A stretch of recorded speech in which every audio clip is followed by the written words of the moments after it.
kita berjumpa kembali dalam program Italk Suara Sabana, di mana dalam episode kedua kali ini kita mengambil tajuk Suara dari Desa, Polemik BLT Dana Desa, dan juga Inovasi Ketahanan Pangan.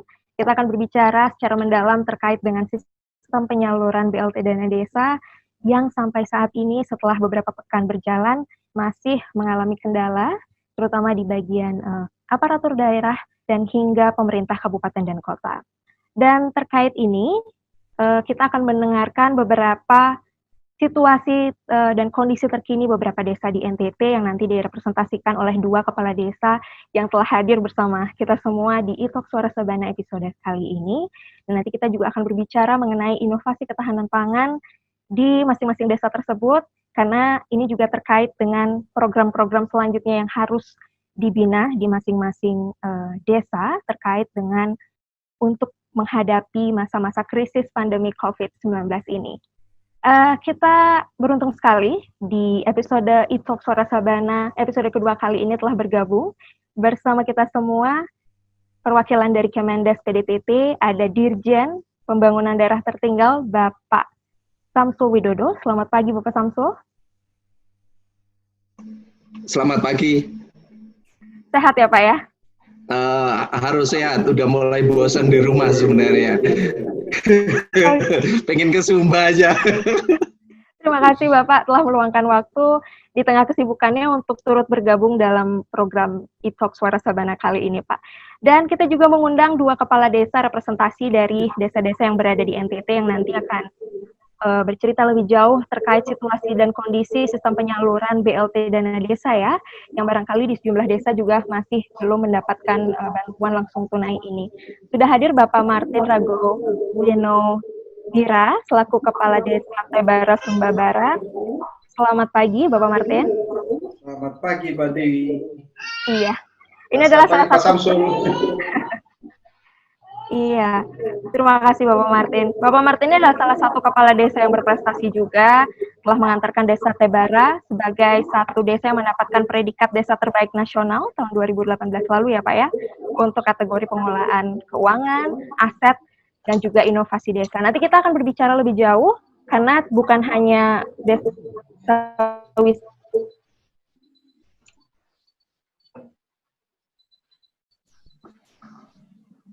yang diupayakan oleh Bapaknya Agung desa tempat. Selanjutnya kita akan menyapa satu kepala desa lagi. Ada Kak Nando Watu, Kepala Desa Detu Soko Barat, Endi Flores. Selamat pagi Kak Nando. Selamat pagi Pak Samsul, Pak Billy, dan selamat pagi. Secara teman. Ini saya sapa Kak karena terbilang cukup muda ya sebagai kepala. Yes. saya sudah ngopi di warungnya. Oke. Iya, tapi di usia muda ini pasti ada beberapa gebrakan inovatif juga yang sebenarnya telah dilakukan oleh Kak Nando sebagai kepala desa gitu. Terbukti ada satu program yang berjalan cukup baik juga Kak ya, dengan Detu Soko Barat sebagai penyangga Kelimutu, kemudian ada program Dekotourism, Detu Soko Ekotourism yang telah berjalan dengan cukup baik juga, dan ini barangkali nanti juga akan menurun jadi program ketahanan pangan dengan pertanian agrikultur atau hortikultur yang Kakak canangkan juga di Detu Soko Barat. Nanti kita akan mendengar cerita lebih jauh dari Tebara maupun Detu Soko Barat, tapi sebelumnya kita akan mendengarkan kata pengantar dari CEO Sumba TV Kak Herman Umbu Billy yang juga telah bergabung bersama kita pada pagi hari ini terkait dengan episode kedua Italk Suara Sabana hari ini. Silakan Kak Umbu. Baik, terima kasih host kita, Siswan Dewi. Terima kasih Pak Samsul Widodo, Pak Dirjen sudah bersedia hadir sebagai tamu di Italk Suara Sabana. Terima kasih dua sahabat saya, Kakak Martin, Kakak Nando, sudah juga bersedia hadir sebagai narasumber. Nah, jadi program Italk ini Pak Dirjen adalah program kita ingin terus berproduksi, terus ingin produktif di masa pandemi COVID. Jadi walaupun kita tidak bisa melakukan proses syuting di lapangan, tetapi kita ingin juga tetap berkontribusi, memberikan sesuatu kepada masyarakat umum, khususnya masyarakat di Sumba, di NTT, di Timur Indonesia, dan tentunya ini semua juga untuk Indonesia. Nah, kami melihat khusus untuk episode kali ini, kami melihat ada sedikit polemik soal dana desa di masyarakat dan terkadang menimbulkan miskomunikasi di antara kepala desa dengan masyarakatnya. Nah, ini yang saya harapkan nanti Kakak Martin, Kakak Nando, dan dengan Pak Samsul bisa berdiskusi, berdialog agar hasil diskusi kita tayangkan, kemudian bisa dilihat juga oleh masyarakat lebih banyak. Lalu kedua, kami mengapresiasi langkah BUMDes di Desa Tebara, di Desa Detusuko Barat, mampu bereksplorasi, mengamankan cadangan pangan untuk masyarakat desa, bahkan hingga 1 tahun. Ini kan luar biasa. Juga lapak desa dapur kita yang terkoneksi dengan sistem penjualan online. Ini kan menarik sekali, apalagi kalau dari timur Indonesia, ini sesuatu yang menarik. Nah, saya rasa itu topik yang bisa kita gali, saya yakin nanti akan lebih berkembang lagi. Saya ucapkan terima kasih Pak Dirjen, Pak Samsul Widodo, Kakak Martin, Kepala Desa Tebara Sumba Barat, dan Kakak Nando, Kepala Desa Detusoko Barat, ND Flores. Semoga diskusi kita akan menginspirasi teman-teman kepala desa yang lain dan membuat masyarakat juga paham situasi yang sedang kita hadapi bersama. Saya rasa itu, saya kembalikan ke Siswan Dewi. Terima kasih. Baik, terima kasih Kak Umu Billy. Dan ini memang terkait dengan polemik BLT dana desa ya, yang masih juga terjadi seperti itu, bisa terkait dengan pendataan, terkait dengan kriteria calon penerima bantuan yang masih simpang siur juga di antara aparatur desa dan juga pemerintah kabupaten dan kota yang barangkali sampai saat ini masih menghambat penyaluran BLT dana desa di beberapa desa. Dan untuk episode kali ini kita memang secara spesifik mengangkat situasi dan kondisi desa-desa yang berada di NTT. Dan untuk itu barangkali pertama kita akan mendengarkan terlebih dahulu dari Kanando Watu ya. Seperti apa situasi dan kondisi sistem penyaluran BLT dana desa di Detusoko Barat, Kak. Silakan. Baik, selamat pagi Pak Dirjen, selamat pagi Ibu dan juga teman-teman sekalian. Di Detusoko Barat sendiri sampai saat ini kami di Kabupaten ND desa yang kemungkinan ya satu-satunya kabupaten yang saat ini belum dicairkan dana desa se-NTT. Saya nggak tahu mungkin kabupaten lain, tapi kita di ND itu belum cair sama sekali dana desa.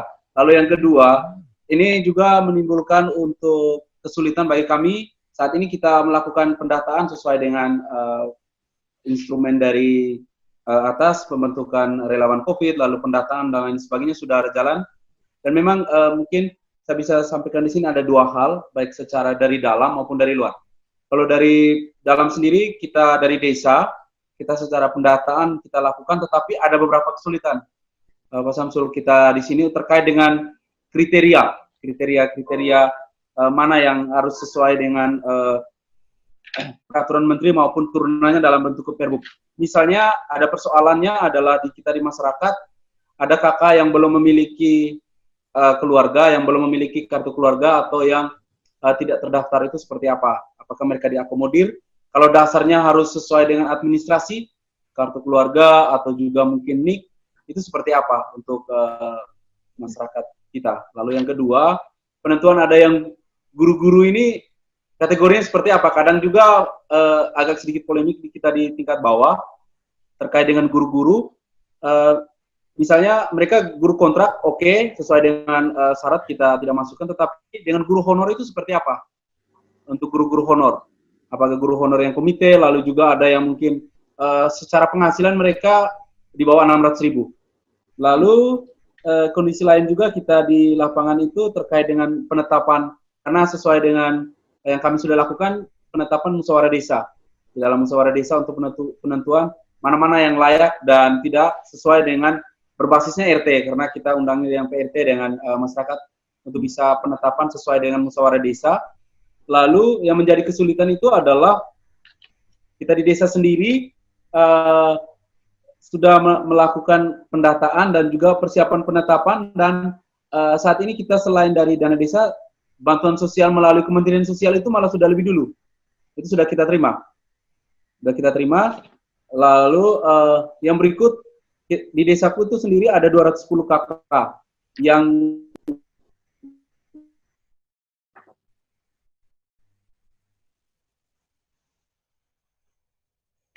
ada yang dari 80-an KK lebih, dan ditambah dengan mereka yang PKH, penerima bantuan sembako non tunai, tambah dengan yang mereka yang KIS, dan itu sudah total itu sudah 100 lebih. Jadi untuk akan dialirkan ke dana desa itu sekitar 50-an KK yang belum. Ini yang mungkin dari dana desa. Lalu di pemerintahan kita di tingkat kabupaten juga ada agenda akan ada sumber anggaran juga untuk bantuan kita di desa melalui APBD 1 dan APBD 2. Nah, yang kita juga kadang bingung supaya orang tidak mendapat pendobelan. Makanya kemarin ketika mau usulkan untuk ke APBD 1, APBD 2, saya masih rem. Datanya saya tidak masukkan karena jangan sampai tersalah ini. Padahal ada kuota untuk dana desa minimal di bawah 800 juta karena kami kebesarannya hanya 600 juta lebih, itu 15-25%. Nah, ini yang kita lagi coba pikirkan. Lalu bagaimana dengan aparat desa yang misalnya kepala dusun dan BPD yang di dalam anggaran kita itu di bawah 600.000. Apakah mereka layak tidak untuk menerima bantuan dari desa ini? Ini yang mungkin nanti Pak Samsul minta informasi. Memang secara regulasi itu di luar aparat pemerintah ya. Tapi untuk kepala dusun seperti apa? Dengan BPD juga. Nah itu. Lalu kondisi lain itu adalah sesuai dengan kriteria. Kami kesulitan Pak di sini yang mereka kehilangan pekerjaan karena kami mayoritasnya petani. Petani tidak mengalami kehilangan pekerjaan, tetapi di sini mengalami penurunan penghasilan. Nah, apakah mereka masuk misalnya penurunan penghasilan karena pasarnya kami sekarang sudah kemarin di kecamatan untuk agenda tutup pasar umum, pasar ditutup, lalu ada mereka yang jualan-jualan dari sayur-sayuran dan lain sebagainya, beras dan lain sebagainya untuk tidak bisa ke kota lagi karena dengan COVID ini. Tidak kehilangan pekerjaan sama sekali, tetapi menurun secara penghasilan. Apakah mereka masuk dalam kriteria itu? Lalu yang kedua, itu dari internal, yang dari eksternal itu dari kabupaten. Saat ini mentok di regulasi kami. Sampai saat ini memang barusan keluar regulasi terkait dengan peraturan bupati tentang penyaluran BLT ini. Tapi sampai sekarang ini kami dari desa-desa belum ada penerimaan untuk bantuan BLT itu sendiri melalui dana desa. Karena masih kebanyakan urusan administrasi. Karena di desa juga kami saat ini ada yang belum selesai dokumen RPJMDes-nya, lalu ada juga yang RKP-nya secara administrasi di tingkat lokal. Jadi ini yang memandek sehingga belum bisa dicairkan dana desa. Nah ini seperti apa kebijakan yang lebih level atas. Jangan sampai COVID ini sudah lewat, dananya baru cair. Mungkin itu saja untuk sementara. Oke, baik.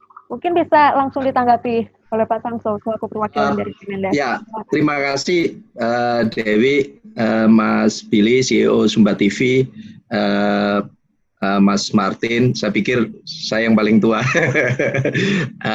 Mas Nando, dan seluruh pemirsa Sumba TV dimanapun berada. Saya sampaikan secara prinsip gitu ya, nanti secara prinsip. Jadi ini menarik yang disampaikan oleh Mas Nando tadi. Jadi pada saat kita diumumkan bahwa kita darurat nasional mengenai pandemi COVID-19 ini, ada perubahan kebijakan. Jadi tadinya dana desa digunakan melalui Permen Desa nomor Peraturan Menteri Desa nomor 11 tahun 2019. Saya yakin seluruh kepala desa pasti udah tahu itu. Kalau misalnya belum, nanti kami akan kirimkan ke redaksi Sumba TV supaya bisa disebarkan. Setelah ada kebijakan bahwa kita darurat nasional karena ada pandemi COVID-19, akhirnya ada perubahan kebijakan. Jadi terus terang kami sampaikan ke seluruh kepala desa, ada banyak kepala desa yang sudah selesai APBDes-nya.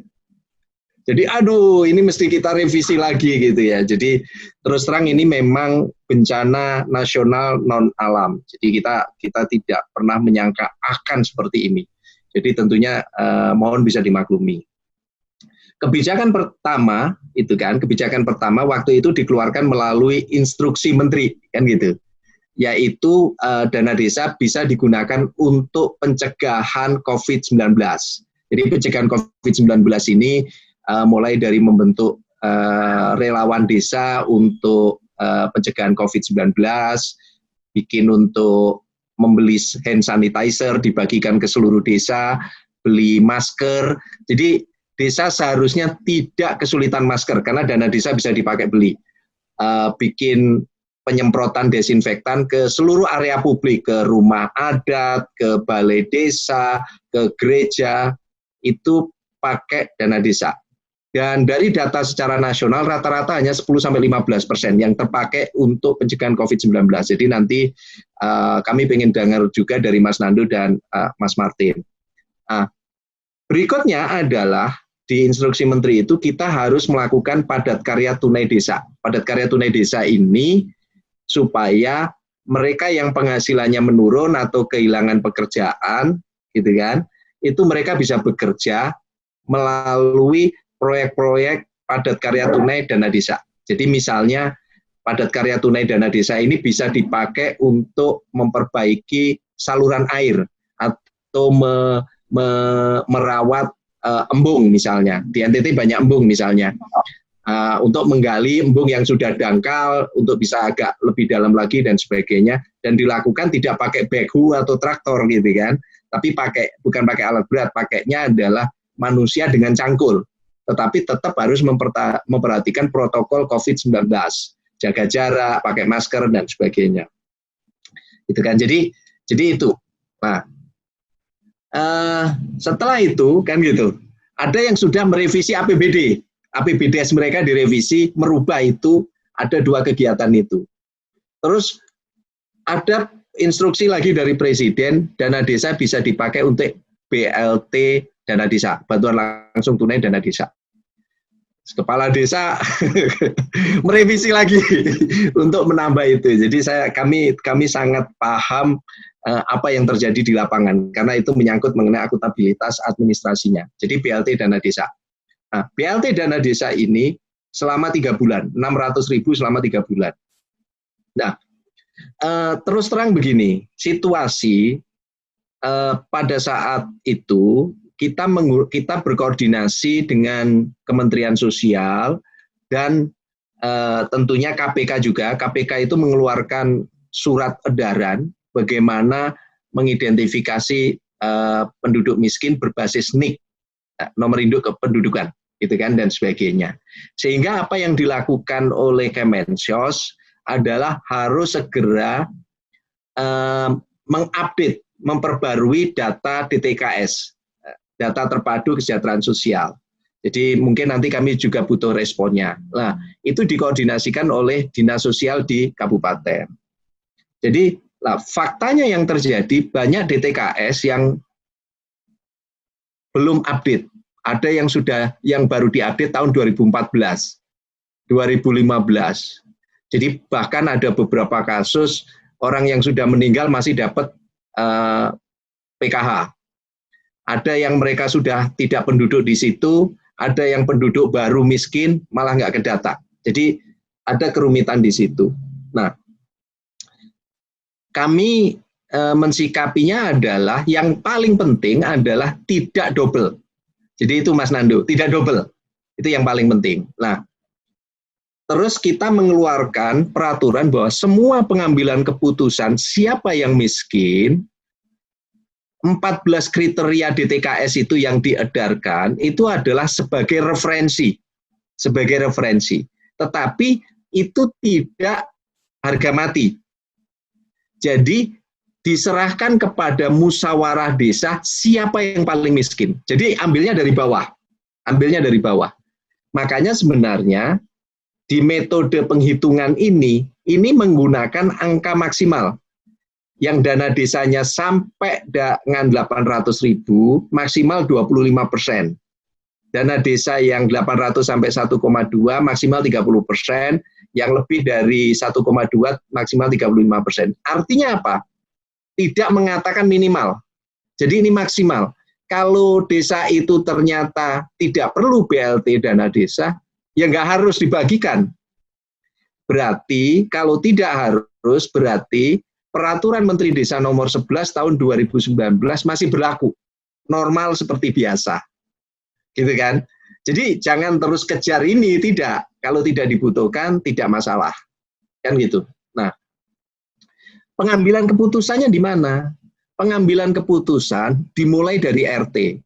Jadi kalau Mas Nando kakaknya itu 221 ya, 221 ya kan? Ya seorang kepala desa pasti hafal lah. Siapa sih yang layak, siapa yang miskin, kan gitu. Pasti hafal. Dan orang desa juga udah tahu, gitu kan. Jadi ini kita berbicara normatif. Semua didata berbasiskan RT atau berbasiskan dusun. Ya kan? Jadi berbasiskan RT, berbasiskan dusun. Nah, jadi itu. Nah, pengambilan keputusan tertinggi itu ada di musyawarah desa. Pengambilan keputusan tertinggi. Musyawarah desa diserahkan ke bupati untuk dilakukan pengesahan dan dipadu padankan. Jadi disinkronisasi dengan data yang lain supaya menjaga tidak bentrok. Terakhir, sebelum lebaran nih, lebaran kan besok, keluar instruksi menteri. Kalau sudah data itu diserahkan ke kabupaten dan sudah lewat 5 hari, tidak harus menunggu 5 hari pengesahan dari kabupaten, BLT dana desa bisa dicairkan. Nah, nanti ini kami juga ingin dapat informasi apakah Mas Nando, Mas Martin itu sudah mendapatkan instruksi menteri itu tertulis, kan gitu. Nanti kami berikan, di situ dinyatakan, gitu kan, bahkan pemberitaan-pemberitaannya, bahkan nanti kalau perlu link channel YouTube-nya, gitu kan. Kemarin saya kirim juga ke Mas Billy, gitu ya. Kalau nanti perlu channel yang lain kami berikan, gitu kan. Nah, itu bisa dicairkan tidak menunggu pengesahan, karena perintah presiden kan jelas, jangan berbelit-belit, dipermudah. Tapi tetap akuntabilitasnya bisa dipertahankan. Jadi artinya, caranya bagaimana? Kalau mau sedikit sabar, umumkan, kan gitu. Diumumkan di gereja, di balai desa, di warung, di apa, mengenai daftar penerima BLT. BLT Kementerian Sosial, BLT Kabupaten, BLT Provinsi atau kalau ada, plus dana desa. Minta kepada orang desa, beri waktu. Kami kasih waktu 2 hari atau 3 hari kalau ada yang komplain. Kan gitu, untuk menjaga akuntabilitas. Ini yang kita takutkan adalah konflik sosial. Walaupun sebenarnya minimal, gitu loh. Nah, kalau ini proses melalui ya kepala dusun ataupun RT ya udah tahu lah siapa yang miskin. Nah, terus bagaimana dengan NIK? Asal alamatnya jelas, ya kan? Alamatnya jelas, keluarganya jelas, itu bisa mendapatkan tanpa harus punya NIK. Karena NIK ini persoalan tersendiri gitu loh. Jadi itu bisa mendapatkan. Jadi misalnya begini, ada orang dari Tebara yang dia tadinya merantau di Jakarta. Ya kan? Di Jakarta nggak punya pekerjaan, daripada menjadi gelandangan, dia pulang ke desa. Boleh nggak dia dapat? Dia boleh dapat. Diurutkan paling menderita. Bahkan sebenarnya dana desa itu diletakkan di musyawarah desa untuk mengambil keputusan. Tapi tetap pengambilan keputusan ini dengan niat baik. Jadi bukan niat jelek, niat baik. Jadi kalau misalnya nanti ada orang datang, gitu kan, mereka yang tadinya tenaga kerja di Malaysia, dia pulang, karena memang di sana sudah tidak ada pekerjaan lagi, terus mereka harus karantina, siapa yang harus ngasih makan? Dana desa bisa dipakai untuk menyediakan makan mereka. Termasuk kalau misalnya mereka harus dikarantina mandiri 14 hari, terus di desa itu ada sekolahan, ataupun PAUD, atau mau balai desa di-skat, dibuat bilik-bilik, bisa pakai dana desa. Jadi sebenarnya, ini persepsi kami, bukan persepsi, ini yang dinyatakan oleh Pak Menteri, kan gitu. Nanti di desa responnya seperti apa, gitu kan. Jadi jangan sampai, pokoknya akuntabilitasnya ada di level itu. Jadi bagaimana dengan, jadi gini, kalau dilihat dari sisi guru, dilihat dari sisi kepala dusun, gitu kan, tidak mudah gitu ya Mas Nando, saya paham betul. Tetapi kan sebenarnya letakkan itu di musyawarah desa untuk mengambil keputusan. Jadi hal-hal khusus seperti itu diberi penjelasan, dibuatkan berita acara. Dan harus ada buktinya, kan gitu. Nah, sekarang misalnya, ini kalau kita mau jujur, mereka yang kerja di Malaysia menjadi tenaga kerja, itu kan lumayan penghasilan mereka daripada petani di Tebara ataupun petani di desa di Mas Nando, kan gitu. Mereka balik saja mereka masih bisa dapat BLT kok. Sama dengan tukang ojek. Jadi itu, tetapi harus didekatkan dengan akuntabilitas. Jadi jangan dilihat dari sisi, wah ini guru, kan gitu. Kan gitu, kalau gurunya guru pegawai negeri, ya gajinya lumayan lah. Tapi kalau guru honorer, kalau saya lihat guru-guru di sekolah yang dimiliki gereja, mereka kadang hanya karena mungkin hanya uang transport 200.000 ataupun guru di sekolah-sekolah madrasah gitu ya di Jawa atau apa, mereka kadang hanya dibeli sembako dan sebagainya, kan gitu. Jadi diletakkan pada musyawarah desa untuk kasus-kasus khusus yang mempunyai potensi konflik, dibuat penjelasan. Tapi yang paling penting, kepala desa itu meletakkan pengambilan keputusan di musyawarah desa dengan koridor yang ada. Walaupun ambil keputusannya di musyawarah desa, tetapi kalau nanti BLT atau bansosnya dibagi rata, itu juga nggak boleh, Pak. 600.000 jadi 300 itu juga nggak boleh, gitu kan? Tapi pendataan itu diletakkan di musyawarah desa. Gitu kan Mas Nando. Jadi memang ini kalau dilihat dari sisi ini bisa rawan konflik, Pak. Jadi makanya sebenarnya kita coba tenangkan masyarakat, tetapi yang penting yang musyawarah desa itu kalau perlu musyawarah desanya 2-3 kali, mereka tanda tangan absen, ibu-ibu yang hadir juga absen dan sebagainya, bahwa musyawarah desa itu sebagai tempat pengambilan keputusan tertinggi. Jadi kenapa Pak Menteri Desa mengeluarkan instruksi Menteri kalau data penerima BLT dana desa itu sudah diserahkan ke kabupaten dan sudah lewat 5 hari, tidak nunggu pengesahan, cairkan. Karena mau meletakkan musyawarah desa sebagai pusat pengambilan, tempat pengambilan keputusan tertinggi. Saya tidak mau cerita nanti daerah-daerah yang sedang pilkada, daerah-daerah yang punya sisa-sisa pemilihan kepala desa, saya nggak mau bahas dulu di Sumba TV. Itu, aduh, itu kan, itu ya ada, selalu ada Pak. Jadi tolong bisa diselesaikan dan dikelola dengan baik. Musyawarah desa, keputusan di publik, itu kan koridornya jelas. Jadi itu, jadi saya rasa itu. Nanti kalau mengenai itu yang dana desa BLT, ya kan, dana desa BLT. Tapi syarat-syarat misalnya APBDes mereka harus sudah revisi, RPJMdes itu nggak bisa kami shortcut, Pak. Jadi tetap itu harus segera diselesaikan.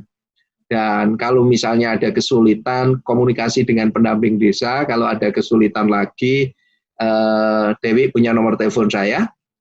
Kalau nggak salah, Mas Martin saya punya nomor teleponnya juga, Mas Billy juga punya nomor saya.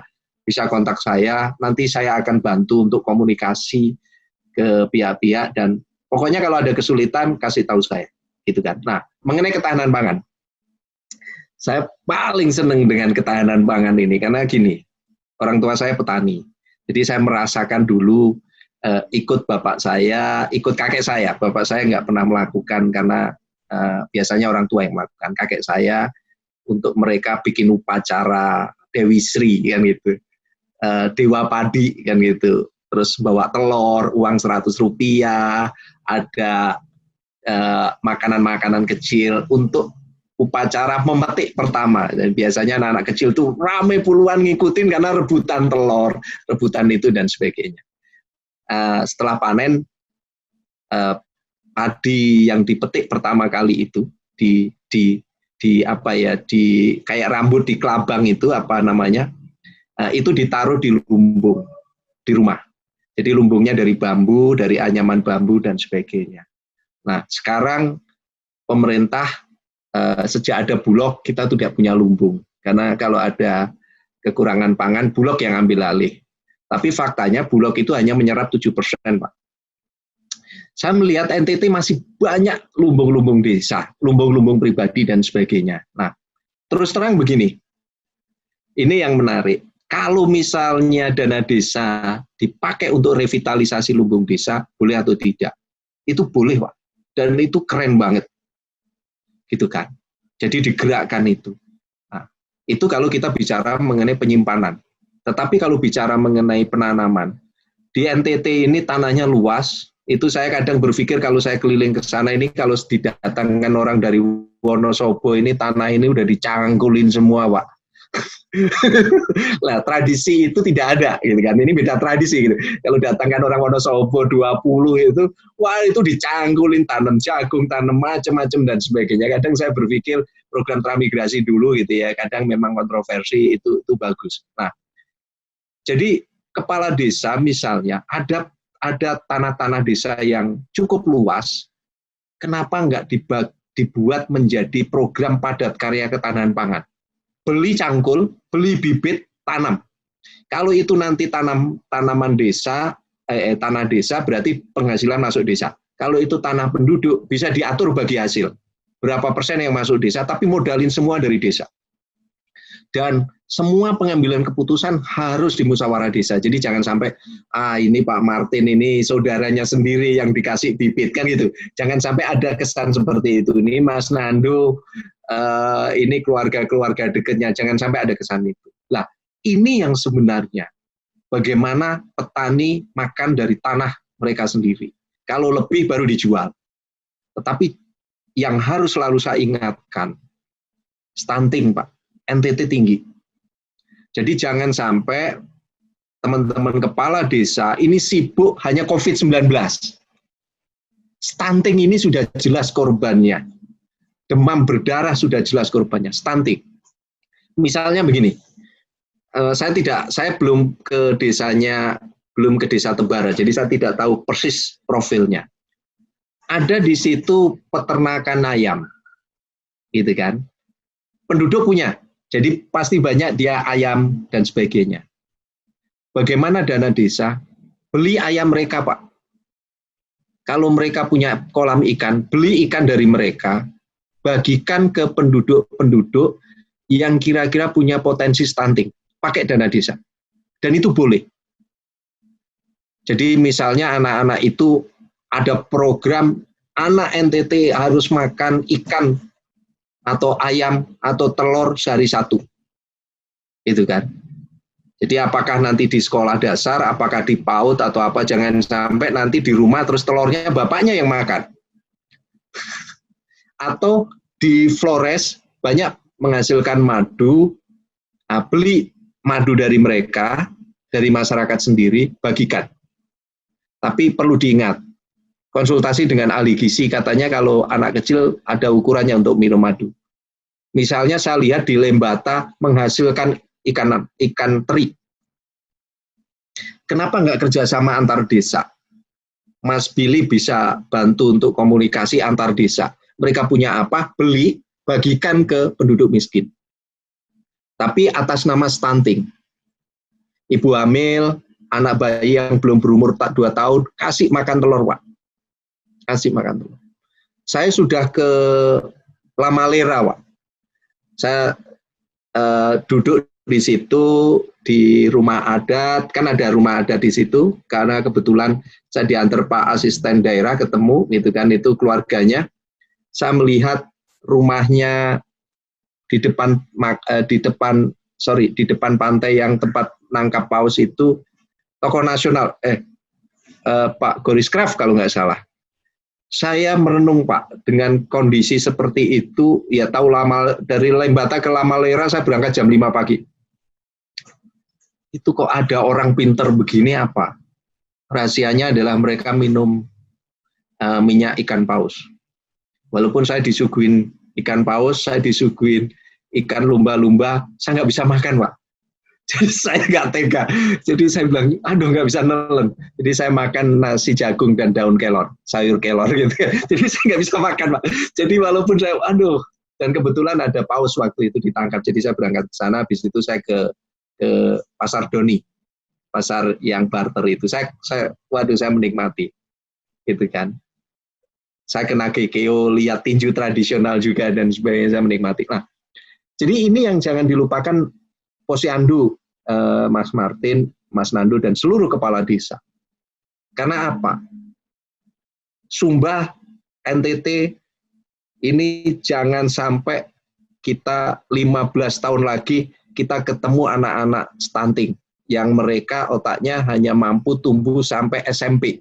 Setelah itu mereka akan jadi beban negara karena mereka tidak produktif dari sekarang. Jadi kalau menurut saya suatu saat kita mesti bahas khusus di Sumba TV ini mengenai stunting. Dan banyak teknik yang sebenarnya murah. Hajar aja mereka kasih ayam, telur, atau ikan.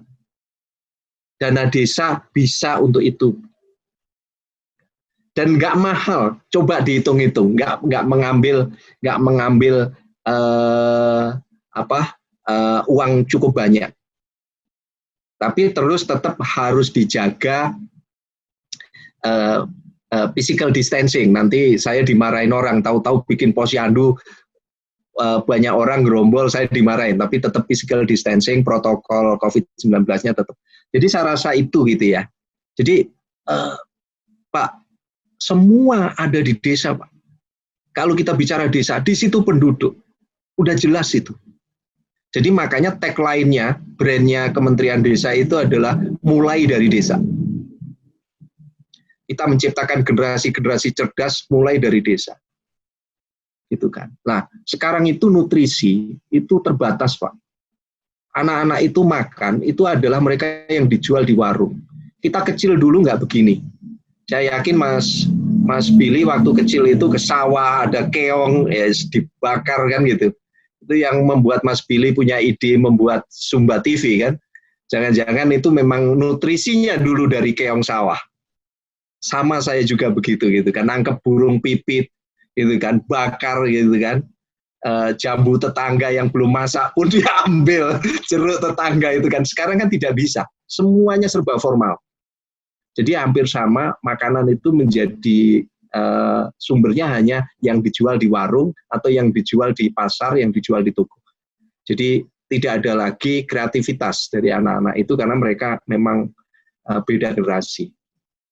Saya rasa itu Dewi, Mas Billy, Mas Martin, Mas Nandu gitu kan. Saya rasa saya sudah cukup banyak gitu kan menyampaikan dan meletakkan pada filosofinya gitu kan. Nah, administrasi disesuaikan. Jadi saya nggak mau bicara detail administrasi. Soal perubahan-perubahan, bikin pusing kepala desa, ini darurat nasional dan situasi juga berubah setiap saat. Tapi kalau misalnya BLT, BLT kami karena memang nggak ada orang miskin, minimal nggak ada masalah. Kalau lebih pun sebenarnya boleh, tetapi itu harus izin ke kabupaten.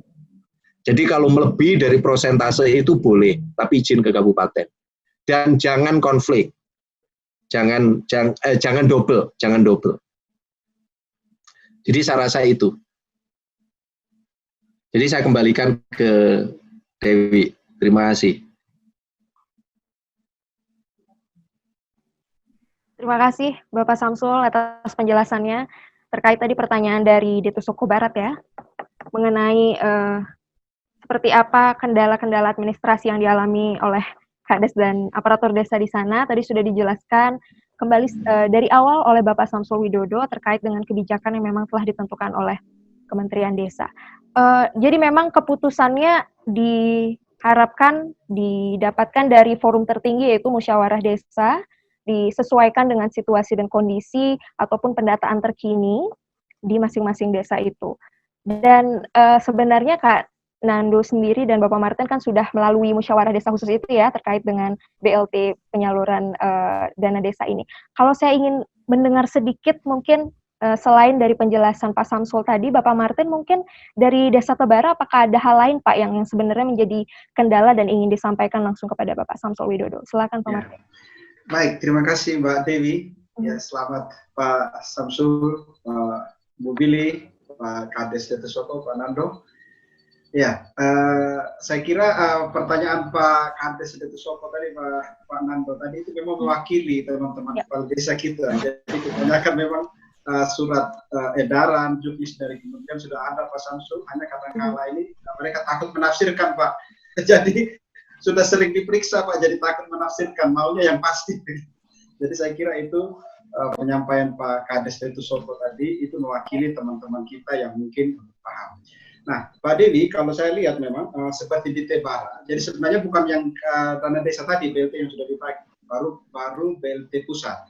Jadi hari ini Sumba Barat itu baru membagikan BLT pusat, sedangkan BLT dana desanya kita sudah selesai verifikasi, sudah selesai musyawarah desanya. Nah, saya datanya untuk pusat itu ada 84 PKK. Itu saya kira pagu anggarannya untuk 3 bulan itu 151.200.000. Kemudian itu yang BLT Kementerian Sosial ya, Mas Martin? Kementerian Sosial Pak. Oke. Ya, yang kemudian yang APBD 1 dan APBD 2 itu ada 177 KK. Itu jumlah pagu anggarannya 318.600.000 rupiah untuk selama 3 bulan. Kemudian hasil musyawarah desa kami, dana desa itu 2020 kami menganggarkan untuk 65 KK saja karena sudah terserap di Kemensos tadi. Jadi 117 juta pagu anggarannya. Nah, mengapa kami berkoordinasi dengan dinas sosial? Karena ini akan mengurangi penggunaan dana desa yang tentunya tadi menurut petunjuk Bapak Samsul tadi bisa untuk digunakan di bidang PKT yang banyak membantu masyarakat kita, termasuk masalah stunting dan kehilangan pekerjaan tadi. Nah, total kami yang mendapatkan bantuan ini dari Kemensos, Provinsi, dan dana desa itu ada 326 KK dengan jumlah pagu anggaran 586.800.000. Saya kira ini masyarakat perlu tahu jumlah, sehingga mereka tahu bahwa ini bukan sekedar program-program saja atau jor-joran saja, sehingga mereka paham bahwa betul-betul pendataan ini melalui proses yang akuntabel tadi. Nah, seperti apa yang disampaikan Pak Nando tadi, saya kira di Tebara juga masalahnya sama. Masalahnya sama seperti yang Pak Samsul bilang tadi. Kita bukan kehilangan pekerjaan, karena memang di musim kemarau kita kehilangan pekerjaan Pak di Sumba. Karena sawahnya tak ada hujan Pak, jadi musim kemarau kehilangan pekerjaan. Jadi kerjaan barunya ini Pak, main kartu jadinya. Nah ini mungkin yang kata Pak Samsul tadi, perlu mendatangkan orang Wonosobo. Saya kira perlu Pak, supaya memotivasi orang-orang di Sumba. Jadi ini yang kemudian saya kira masalah di desa, bahwa ada orang yang sebenarnya mampu terus kemudian memampukan diri gitu. Jadi seperti mau jadi miskin Pak gitu, gak mau dia jadi kaya Pak gitu. Tapi kalau sebenarnya aslinya juga nganggur sebenarnya gitu Pak. Jadi kalau yang miskin Pak dalam kebiasaan sehari-hari nggak mau dibilang miskin Pak, tapi kalau terima bantuan mau dibilang miskin gitu Pak. Nah ini masalahnya Pak, mental masyarakat kita. Jadi saya setuju dengan Pak Bubili tadi, SDM-nya kita memang yang harus banyak dirubah tadi. Nah kemudian masalah-masalah teknis tadi saya kira sama Pak. Artinya ada yang banyak pulang dari luar daerah, kemudian ada yang kontrak honor bos, guru-guru honor, kemudian ada yang pekerja swasta. Kalau kami di Sumba Barat itu menggunakan peraturan bupati, jadi yang kontrak daerah itu pasti tidak terima, karena dia sudah di atas UMR. Jadi pasti tidak terima, tidak boleh apabila salah satu anggota keluarganya adalah yang kontrak penerima PKH atau penerima bantuan pangan non tunai. Tidak boleh. Tetapi kemudian kami didampingi oleh Inspektorat Kabupaten menjelaskan kepada kami bahwa jika ada dalam rumah itu yang anaknya kontrak daerah atau dia PNS, tetapi ada orang tua yang kemudian sakitnya menahun, kemudian kronis. Nah, mereka memberi gambaran kepada kami bahwa mereka boleh menerima karena untuk keperluan sakit yang si lansia tadi ini dia butuh biaya. Jadi mungkin ini tadi yang mungkin Pak Samsul bisa juga elaborasi kami untuk kami minta pencerahannya. Nah, berikutnya untuk hal-hal lain Bapak, saya kira apa yang sudah kami hasilkan itu sudah melalui proses yang sangat step by step. Jadi kami betul-betul berasal dari bawah, dari RT, dari kemudian masuk ke kepala dusun, kemudian masuk ke musyawarah desa kami ini melalui proses yang sangat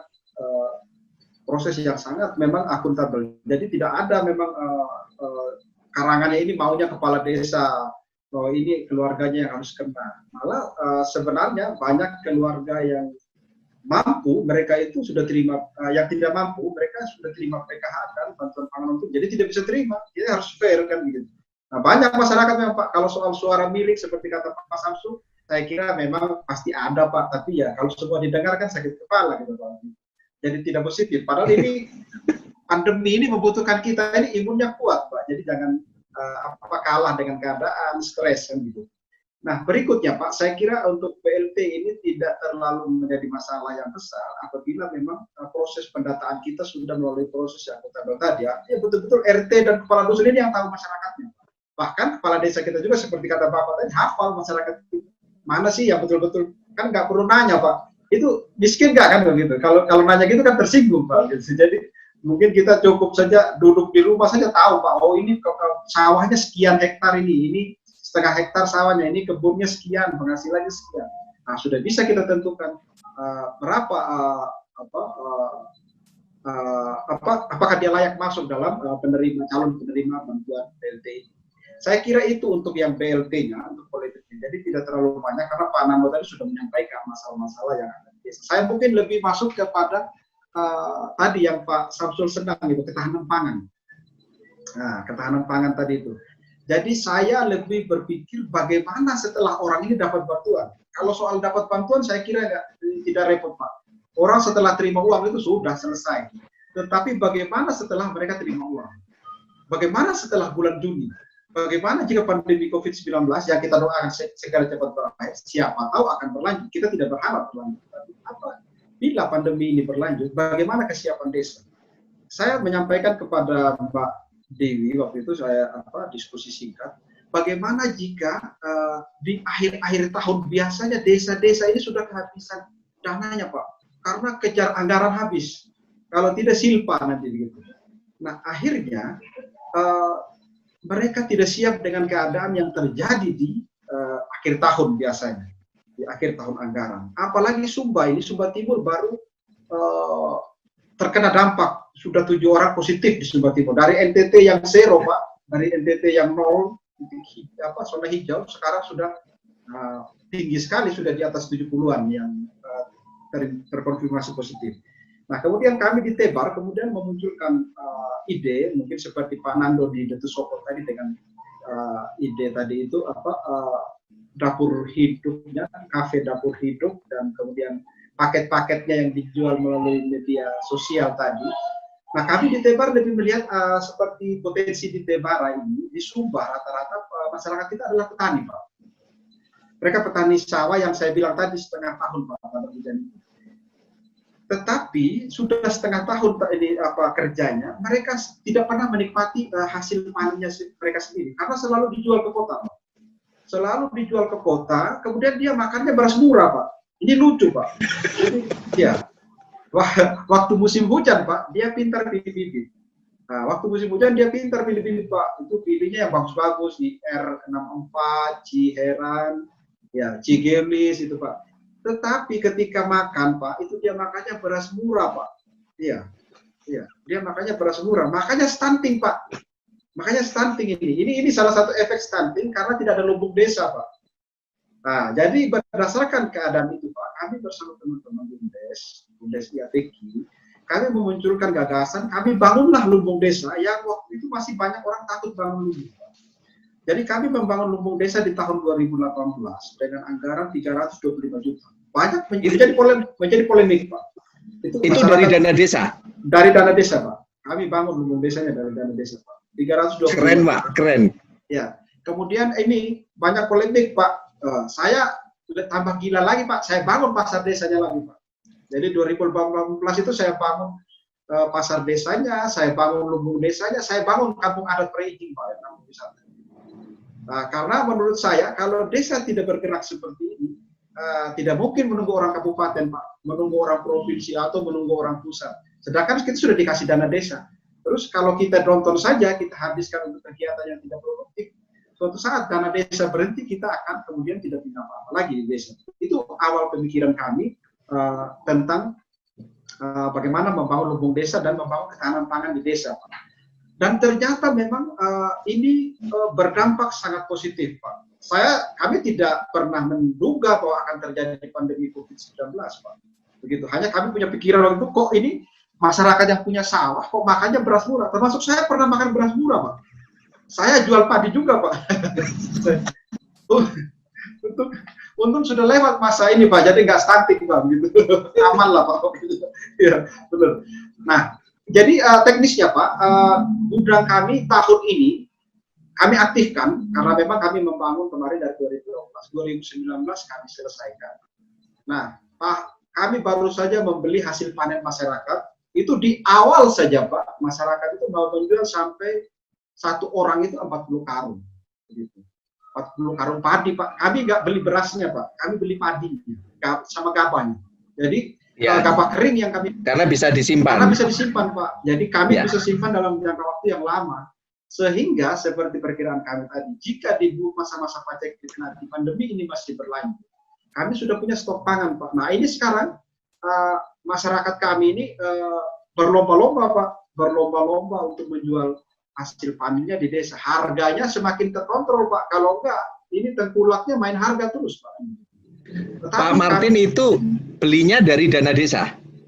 Kami beli dari BUMDes, Pak. Jadi kami banyakkan BUMDes yang mengoperasikan ya. Ya, kami hanya membangun gudang BUMDes, lumbung desanya, kami hanya membangun pasar desanya, hanya membangun pasar kampung wisatanya, yang menjalankan semua BUMDes, Pak. Begitu. Jadi operasionalnya semua BUMDes, marketingnya semua BUMDes. Ya, kami bantu-bantu marketing lah, Pak, kan kami juga masyarakat, Pak. Gitu. Ya, jadi hasilnya, Pak, sangat bagus. Masyarakat kita kemudian punya stok pangan yang dia tahu persis kualitas berasnya. Ya, kalau memang kita butuh makan, Pak, kita tinggal giling. Apalagi kita sudah punya giling-giling di desa, kan nggak perlu ke kota lagi, begitu. Jadi ide kami awalnya, Pak, bagaimana dana desa ini betul-betul berputar di desa sehingga ekonomi desa ini akan kemudian betul-betul terjaga. Jadi ketika terjadi seperti sekarang ini bencana alam atau sekarang ini bencana darurat non alam ini, kita punya persediaan. Kita tidak bisa bilang bahwa kita akan aman terus, kan begitu. Ini kita terus bilang, ini kita bangunnya ini, bangun ini. Makanya dana desa kami 2020, Pak, setelah membangun di tahun sebelumnya membangun bangunan-bangunan produktif untuk BUMDes, kami tahun ini itu menganggarkan untuk bangun air, Pak. Kami tipe-tipe rumah di Sumba, kampung di Sumba itu kan di atas gunung, Pak. Nah, makanya kami tahun ini fokus ke menaikkan air bersih ke atas perkampungan-perkampungan itu, Pak. Kemudian juga menyediakan sumur-sumur yang berada di sawah, sumur gali saja, Pak, yang berada di sawah. Saya lihat di Jawa, Pak. Saya SMA-nya pernah di Wonogiri, Pak. Jadi tahu, Pak, keadaan di sana. Wonogiri kan daerahnya kering, Pak. Nah, itu di sana saya lihat orang di Sabah itu hanya punya sumur, kemudian pakai bambu tuh, Pak, dikasih batu, dikasih ember di ujungnya. Airnya ketarik, Pak. Itu dibuatkan saluran dari bambu tuh, siram aja airnya, itu udah ke sawah, Pak, semua. Nah, kita kalau kalah sama akal, ya akan kalah dengan keadaan, apalagi sudah sawah tanda hujan. Nah, saya kira ide ini, padat karya tunai yang Bapak sampaikan, ini akan orang menggali sumur kan padat karya tunai, Pak. Orang membuat bangkai padat karya tunai. Nah, kemudian apa yang mereka bangun ini akan sustainable, akan berkelanjutan. Artinya, mereka akan bisa tanam padi 2 kali, Pak, jadinya. Mereka akan bisa tanam sayur-sayuran, Pak. Mereka akan bisa tanam cabai, tanam tomat semua. Nah, itu bisa kemudian BUMDesnya membeli seperti Pak Nando di Dutusoko dengan ekotourismnya nanti kan. Nah, ini kan kemudian akan membangun ekonomi yang bagus dan kesejahteraan masyarakatnya akan meningkat. Apalagi kalau BUMDes kami juga akan menyiapkan fasilitas simpan pinjam, Pak. Jadi mereka mengerjakan sawahnya. Biasanya mereka gadai, Pak. Saya dapat idenya dari Kades Panggung Harjo, Pak. Pak Wahyu Dianggoro Hadi. Di Panggung Harjo ada penggadaian desa. Nah, traktor-traktornya digadai di desa, Pak. Saya kemudian pulang waktu habis studi banding itu mikir, wah ini bagus idenya gitu. Ya sudah, saya bilang, di sini masyarakatnya gadai aja sawahnya ke BUMDes, Pak. Tapi sawahnya jangan dibawa ke BUMDes, saya bilang. Sawahnya tetap dikerjakan pemiliknya. Gitu, Pak.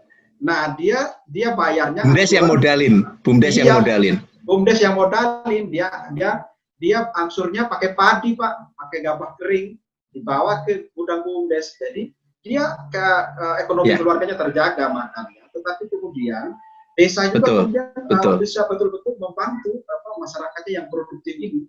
Nah, kita tidak bisa beralasan. Saya tahu keadaan ND juga, Pak. ND itu tidak ada sawahnya, jarang sawahnya. Karena saya lulus di ND SMA-nya juga, Pak. Jadi ini kita betul-betul kan, saya kira Pak Kades Nando betul-betul kreatif bagaimana memanfaatkan keadaan Letu Soko dan Moni sekitarnya itu kan susah. Kan itu mungkin kalau ada sawahnya juga tidak banyak kan, tetapi airnya ada dari atas. Saya kira. Nah, tergantung bagaimana kita kreatif di masing-masing kepala desa. Mengapa kita harus seperti ini? Mengapa desa harus mandiri? Ya seperti ini, Pak. Saya kira ini hasil dari arahan Bapak. Bagaimana desa itu kemudian siap di saat-saat seperti sekarang ini, saat pandemi COVID-19 ini. Nah, kemudian Pak, ada hal yang unik Pak dari BUMDes kami. Jadi gedung kami Pak, gedung lumbung desa ini, lumbung desa sama pasar desa Pak, dibangun di tanah bukan milik desa, Pak. Waktu itu polemik, Pak. Saya dipanggil kejaksaan juga. Mengapa membangun aset desa di tanah bukan milik desa? Gitu. Nah, betul, Pak, saya bilang gitu. Memang aset desa tidak boleh dibangun di tanah bukan milik desa. Tetapi kan aset ada dua jenis, saya bilang. Ada aset produktif, ada aset yang tidak produktif. Kantor desa, PAUD, dan Posyandu saya kira tidak produktif. Produktif dalam hal lain, mungkin kantor desa dalam hal melayani masyarakat, sedangkan PAUD dan Posyandu dalam hal memberi pelayanan kesehatan dan pendidikan. Tetapi yang saya masuk sini produktif dalam segi ekonomi. Nah, masyarakat kita kan di zaman sekarang, Pak, tidak mungkin menghibahkan tanah. Di Sumba tidak ada tanah bengkok, Pak, seperti di Jawa. Kalau kepala desa di Jawa kan ada tanah bengkok. Di Sumba tidak ada. Di NTT tidak ada. Nah, kemudian yang mau jual tanah sudah susah, Pak. Kalaupun ada, itu harganya mahal. Sedangkan membangun pasar desa dan lumbung desa ini kan butuh lokasi yang strategis. Kita hanya punya dua opsi, Pak. Opsi si pemilik lahan itu ikut saham dengan kita bagi hasil, atau kita menyewa. Tetapi kemudian opsi bagi saham itu, bagi hasil atau saham itu kemudian merugikan si pemilik lahan, Pak. Apabila itu lahan produktif, contohnya sawah. Nah, kalau kita tidak ada untung, dia rugi, Pak. Kalau dia kerja sawah, dia bisa dapat hasil. Akhirnya kami memilih opsi menyewa. Kenapa? Karena menyewa ini harganya juga tidak terlalu di atas rata-rata. Contohnya, Pak, lahan pasar kami itu dia kalau kerjakan sawah dengan kualitas sumber hanya 12 karung. Kalau satu karungnya di musim panen itu 500.000. Ya kita asumsinya 6 juta dia setahun. Ya kami menyewa dia itu 5 juta per tahun. Kami sewa selama 25 tahun menggunakan akte notaris. Jadi kami sewa menggunakan akte notaris sehingga ada jelas perjanjian di situ. Jika bangunannya nanti desa tidak melanjutkan atau BUMDes tidak melanjutkan perjanjian sewanya. Kemudian saya ditanya, bagaimana dengan bangunannya? Apakah nanti menjadi milik si pemilik lahan ketika 25 tahun lagi desa tidak bermain? Saya bilang, aset itu kan ada aset menyusun. Tidak mungkin kita beli kendaraan hari ini yang baru, 25 tahun lagi tetap baru. Sama dengan bangunan, saya bilang, Pak. Saya kira 25 tahun lagi bangunan itu belum tentu keadaannya sama dengan sekarang. Tetapi analisa keuangan kami, analisa bisnis kami di BUMDes, bahwa pasar ini, pertama, Pak, kami asumsikan ada 100 orang berjualan di pasar ini.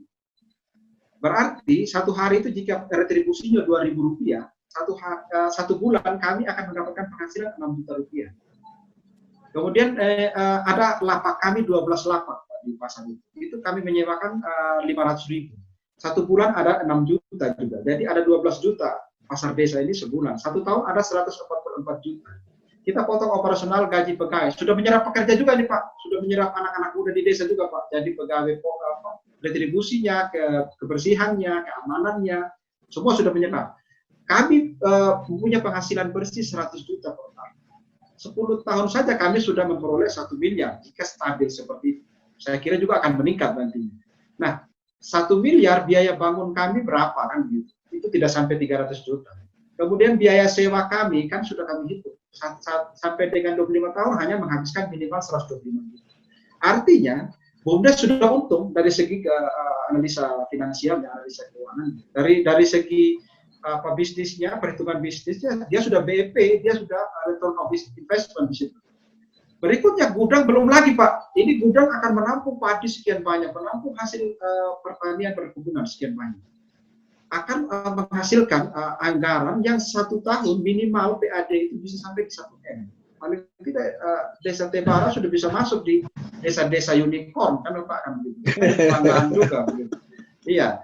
Nah, ini cara kita memotivasi desa-desa lain Pak. Saya kasih panas desa-desa lainnya harus begitu. Tidak boleh desa itu tidak punya PADES. Jadi kami 2 tahun 2018 sampai 2019 PADES kami itu sudah di atas masih kecil sih Pak. Di atas 50 juta lah begitu. Tapi tahun ini sudah di atas 100 juta PADES kami. Nah, diperluas Pak bisnis modelnya. Jadi saya nyela sedikit. Jadi misalnya begini, ada orang desa dia mau pasang listrik PLN, dia nggak punya uang, dia bisa kredit ke BUMDes. BUMDes yang membiayai semua, apakah nanti dibayar dengan padi, gitu kan? Ya. Jadi banyak peluang yang sebenarnya bisa dilakukan. Jadi tinggal bisnis modelnya aja, sehingga mereka akan punya listrik, nggak usah nunggu dulu nabung. Gitu kan, BUMDes yang mengerjakan itu, Pak. Betul. Saya dengar ide Pak Samsul itu waktu kita ketemu di Hotel Asli, Pak, di RDI, kegiatannya di Oh iya, sorry. Ya, waktu itu kita berbicara listrik, jadi itu ide yang kami terapkan juga, Pak. Tahun depan, ide itu kami terapkan, Pak. Jadi tahun depan, Tebara itu harus bebas, orang yang tidak punya listrik, semua harus punya listrik, Pak. Jadi kegiatan produktifnya bisa berlanjut di malam hari juga, anak-anak belajarnya jadi pagi. Betul. Ya, mereka nanti bayar dengan hasil panen, Pak. Panen, Pak, dengan hasil panen. Atau dengan hasil kebun, Pak. Nanti kan seperti Pak Nando itu kita yang kemas sayur-sayurannya kan, Pak. Gitu. Ya. Jadi nanti itu, nanti saya carikan narasumber untuk supaya membantu bagaimana mengemas sayur, Pak. Supaya siap. Paling tidak walaupun dari desa, tapi kalau tampilannya bagus kan orang dijadikan di foto, dikirim lewat WhatsApp kan gitu. Ya, baik. Baik, Pak. Ya. Kemudian Pak, hubungannya dengan stunting, Pak. Sedikit Pak, ini Mbak Dewi sedikit lagi, Mbak Dewi, mohon maaf saya agak panjang. Stunting, Pak. Saya waktu lomba desa di NTT kemarin kemudian menyampaikan soal stunting. Pak Sekretaris Dinas itu bertanya kepada saya bagaimana cara mengatasi angka stunting yang sangat tinggi di Sub NTT dan di Sumba juga ini tinggi, Pak. Nah, saya lihat Pak tadi itu salah satu alasannya karena makan beras murah, Pak. Nah, kedua, Pak, tadi seperti kata Pak Samsul tidak mengusahakan seperti ayam dan ikan. Padahal itu ternak yang gampang sekali, Pak. Makanya di desa kami ini sekarang lagi kita gencarkan buat kolam, Pak. Tetapi saya duluan buat kolam, Pak. Jadi kepala desanya harus buat kolam dulu, Pak, supaya masyarakatnya bisa ikut juga buat kolam, gitu, Pak. Kalau kita tidak contohkan, nanti kita dikritik, Pak. Suruh buat kolam, kita sendiri nggak buat, kan, gitu. Nah, saya sampaikan itu, Pak. Stunting ini, kalau hanya lewat dana desa, kalau hanya lewat program Posyandu, PMT, dan PMT pemulihan itu, Pak, saya kira belum tentu juga akan mengatasi secara berkelanjutan. Karena biasa kita orang di NTT atau di Sumba, Pak, itu kalau sudah sembuh lupa, Pak. Nanti kembali lagi, makannya yang tidak bergizi. Nah, ini berhubungan dengan penghasilan, Pak. Mengapa kami tadi kemudian BUMDes membangun hal-hal produktif, Pak, hubung desa, pasar desa, dan kegiatan-kegiatan di pertanian dan perkebunan. Salah satu tujuan kami adalah orang tuanya harus berpenghasilan yang bagus, harus produktif orang tuanya, sehingga dia bisa menyediakan makanan yang bergizi untuk anaknya. Apalagi kalau dia bisa sediakan telur, ayam, dia sediakan tadi tahu, tempe, yang ikan, sehingga anaknya atau ibu hamilnya itu tidak terkena stunting. Ini salah satu ide kami supaya berkelanjutan. Jadi tidak boleh masyarakat kita ini penghasilannya itu tidak bisa menghasilkan sesuatu yang bergizi bagi keluarganya. Jadi harus betul-betul perhatikan keadaan keluarga. Tidak boleh hanya berharap dana desa, karena pemahaman masyarakat desa ini kan tentang itu yang seperti Pak Samsul bilang tadi, jangan-jangan nanti yang makan telurnya malah kadarnya, yang makan telurnya malah sekdesnya sama kepala desanya nanti kan, yang sehat nanti begitu kepala desanya, Pak, begitu. Ya ini yang akan saya sampaikan, bagaimana lewat ke aktivitas BUMDes yang produktif tadi, masyarakat kita akan terbuka lapangan kerja. Jadi tidak harus jadi PNS, tidak harus jadi kontrak daerah, jadi dia bisa kerja. Seperti kalau idenya Pak Ubu Billy tadi mau bangun kreatif hub di Sumba, itu kan akan membuka anak-anak muda wawasannya untuk tidak hanya menunggu menjadi PNS. Sudah tahu PNS jatahnya sedikit Pak, tapi ditungguin terus Pak. Ini yang repot juga Pak. Ini yang perlu kita ini juga Pak. Nah, ini harapan kami Pak. Apa yang ada di Tebara belum sempurna Pak, tetapi kami punya semangat Pak. Jadi Tebara dulu ini memang desa yang salah satu yang paling parah Pak. Sangat terbelakang, sangat tertinggal. Belum lagi di Sumba itu ada perang suku Pak. Perangnya sampai parah-parah. Jadi itu kami coba eliminir dengan membuat kegiatan produktif. Kemudian satu lagi Pak, budaya di Sumba Pak. Orang Sumba ini kalau sudah pesta kedukaan atau pesta masuk rumah, potong hewannya banyak, potong kerbaunya banyak. Padahal itu harga hewan sudah dibeli dengan kosnya biaya uang sekarang Pak. Tidak bisa kita seperti itu. Kan orang dulu itu kan sistemnya barter Pak.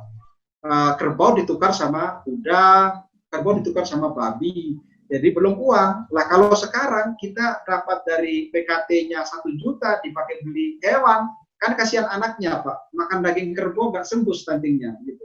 Ya, ini yang mungkin pencerahan kepada masyarakat kami yang kami usahakan Pak Samsul, Pak Ubu, Pak Nando dan Mbak Dewi, supaya masyarakat kita ini tahu bagaimana menghitung hidupnya, bagaimana kemudian tidak hanya bergantung pada bantuan pemerintah. Dia harus mulai dari sekarang mempersiapkan hidupnya, termasuk bagaimana manajemen keuangannya, bagaimana meningkatkan kesejahteraan hidupnya, bagaimana dia punya penghasilan yang ketika terjadi keadaan seperti sekarang ini dia tidak kalah dengan keadaan. Karena menurut saya orang yang sakit itu ya terkena dampak itu karena memang dia nyerah Pak, dia nyerah dengan keadaan. Akhirnya ya sudah, meskipun nggak terkena virus corona Pak, dia tetap sakit Pak. Karena apa? Karena memang sudah kalah dengan keadaan, putus asa dia Pak. Nah mungkin itu semangat dari kami dari Sumba Pak, yang harapan kami teman-teman desa yang ada di NTT dan di Indonesia bisa juga berbagi dengan kami. Bukan kami sempurna, tetapi kami ingin berbagi. Kebetulan ini ide ini sudah kami bagi sampai di Samosir Pak.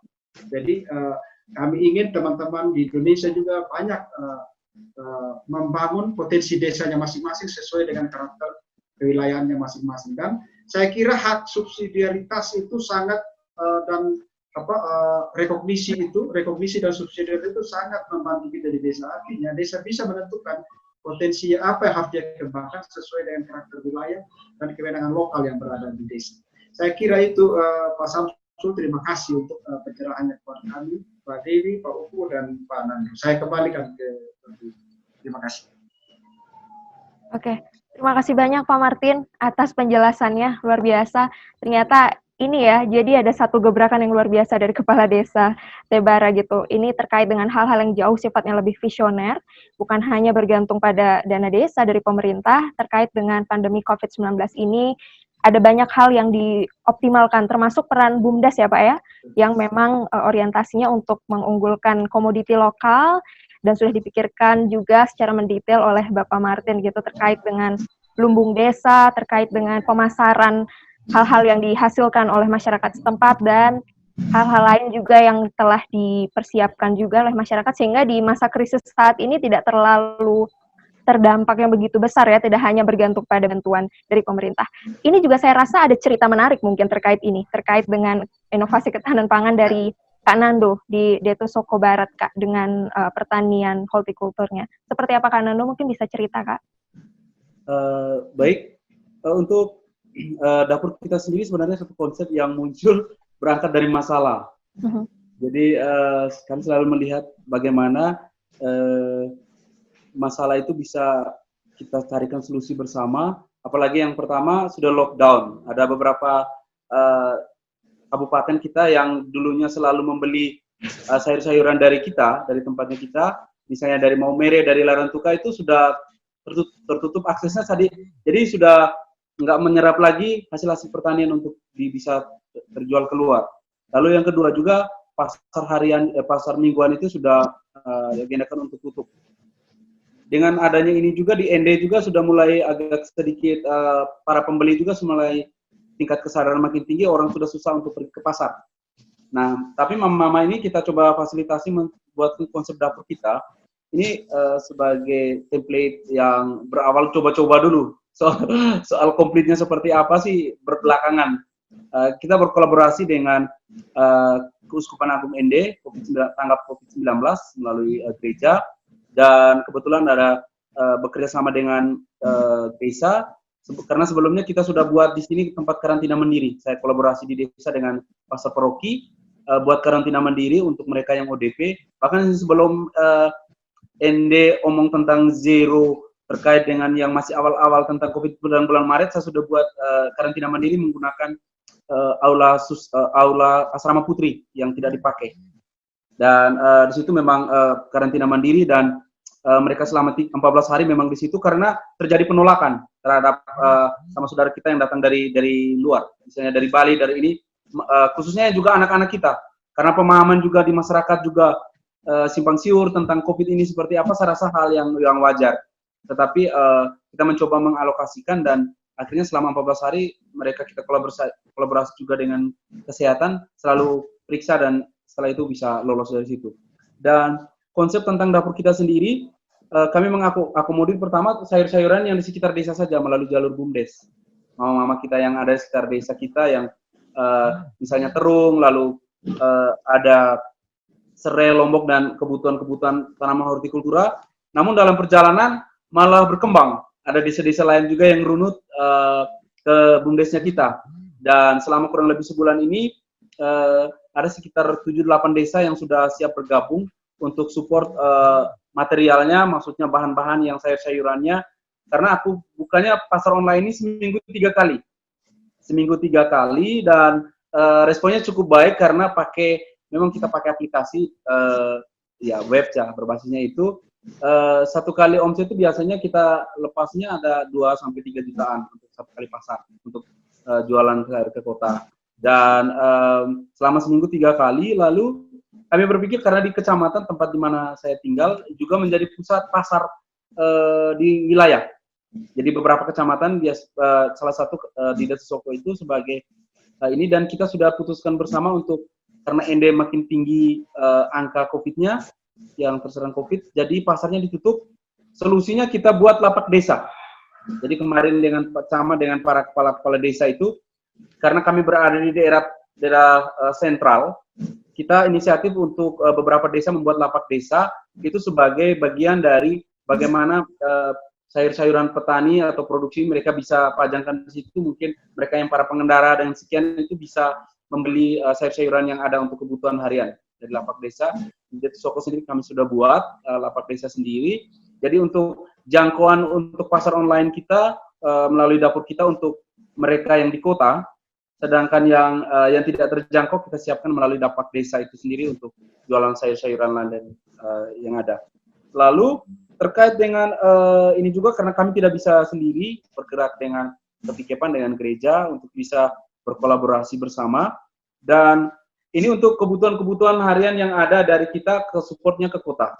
Ini membangun dari desa ini. Jadi tagline-nya tadi Bapak Samsul sampaikan harus bergerak mulainya dari desa, kita mencoba itu. Lalu yang kedua juga kami lagi rencana berkolaborasi dengan melalui BUMDes dengan Bulog untuk membeli kebutuhan sembako yang kita tidak ada di desa. Itu melalui BUMDes. Jadi ada berasnya, bimoli dan lain sebagainya. Ada beberapa, jadi bisa mengakomodir karena dari sesuai dengan tupoksi yang kita dapatkan informasi, hanya mereka layani hanya BUMDes.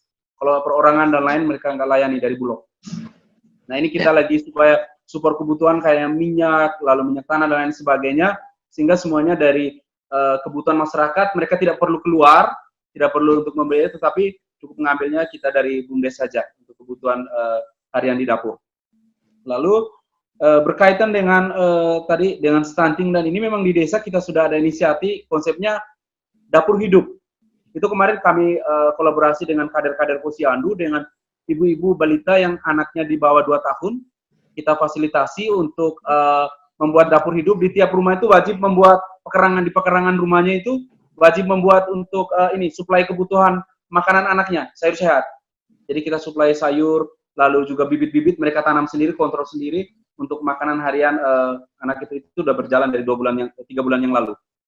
Lalu kita juga membuat programnya pos gizi. Pos gizi itu maksudnya kemarin bekerjasama dengan Puskesmas, itu untuk selama sebulan sekali pada saat Posyandu itu ada program bagaimana makanan yang sehat itu seperti apa untuk kasih makan bayi.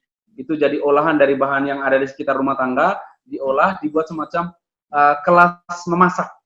Yang adalah ibu-ibu sendiri yang memasak. Dan ini lokasinya di kantor desa sebulan sekali. Dan ini jadi situ selain mereka mendapatkan edukasi dari pendamping dari puskesmas tentang gizi dan lain sebagainya, tetapi juga pola makan yang baik itu seperti apa sesuai dengan standar gizi yang ada. Nah, itu yang inovasi kita di desa.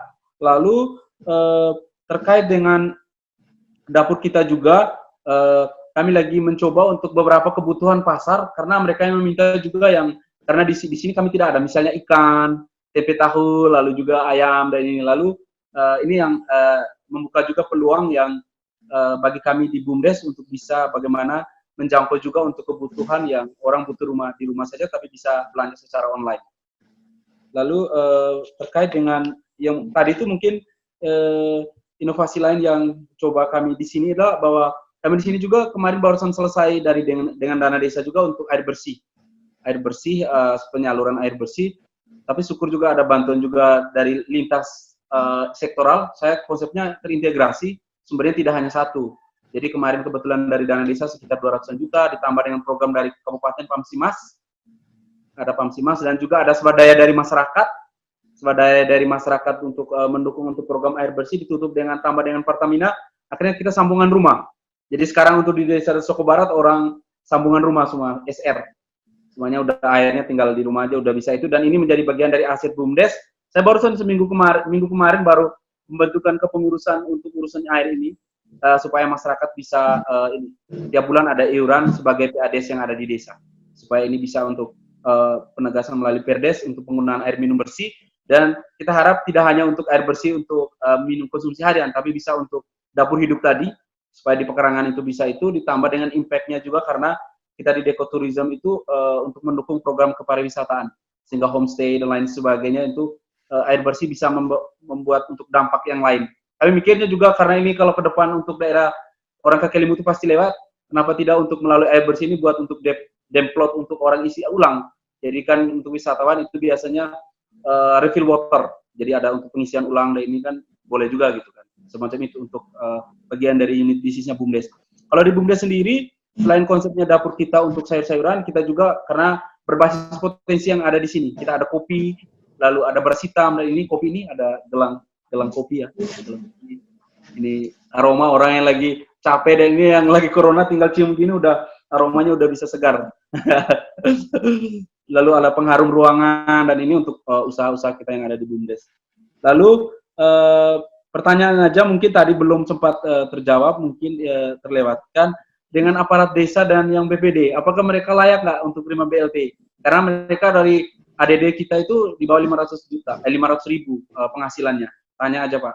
Memang secara regulasi di situ tidak termasuk dengan aparat desa. Tapi aparat desa untuk KAUR oke. KAUR, lalu kepala desa, sekdes. Tapi yang kepala dusun gimana?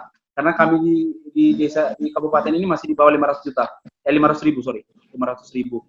Dan yang terakhir, terkait dengan beberapa program usaha yang kami buat di desa sendiri juga, sebagai inovasi, karena kami di sini lagi konsepnya desa layak anak.